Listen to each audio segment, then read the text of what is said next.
Jesus, groot beamal, sterke verlosser, magtige Heer en Heiland Immanuel, God is met ons, reddende Heere, levende woord.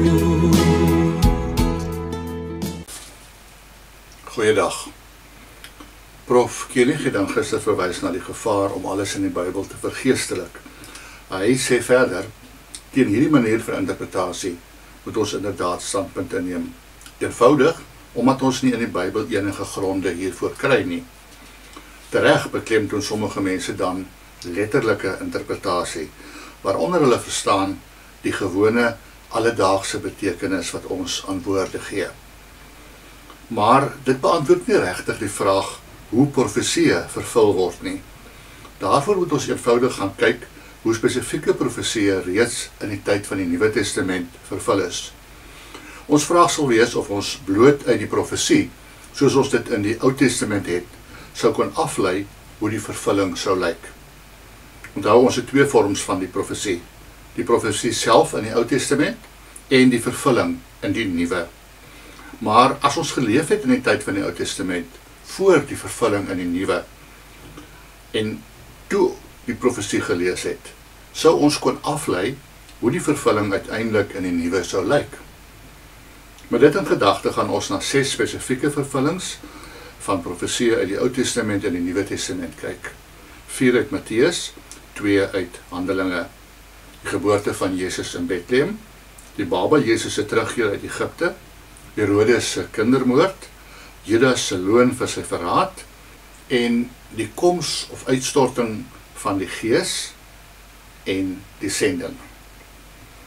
Daar word graag verwys na Micha 5, wat dan letterlik vervul sou wees in Jesus se geboorte in Bethlehem. En dis inderdaad waar dat Bethlehem sowel in Micha 5 vers 1 en as Matteus 2 vers 1 genoem word as die geboorteplek van Jesus. Maar dis nie die einde van die saak nie.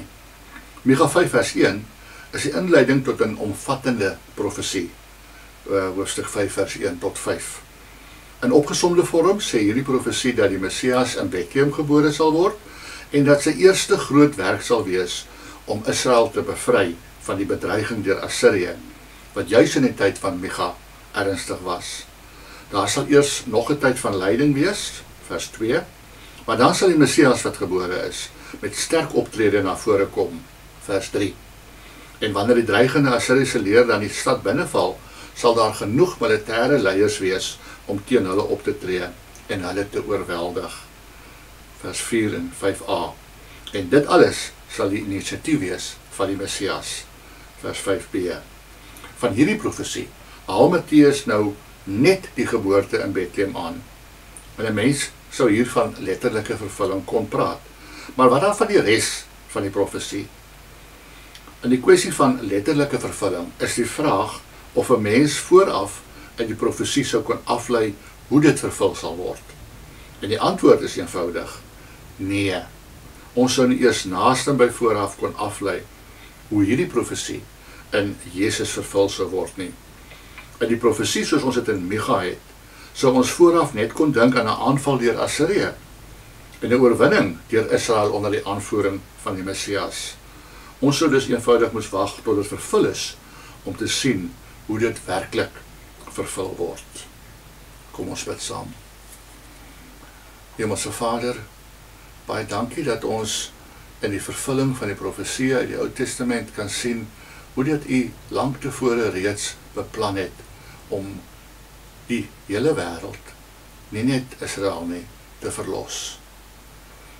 En as die profesie dan nie letterlik so vervul is, soos wat die profete dit uitgespreek het nie, help vir ons om te bly glo dat dit nog steeds U werk is, dat dit nog steeds 'n vervulling van daardie profesie is. In Jesus se naam. Amen.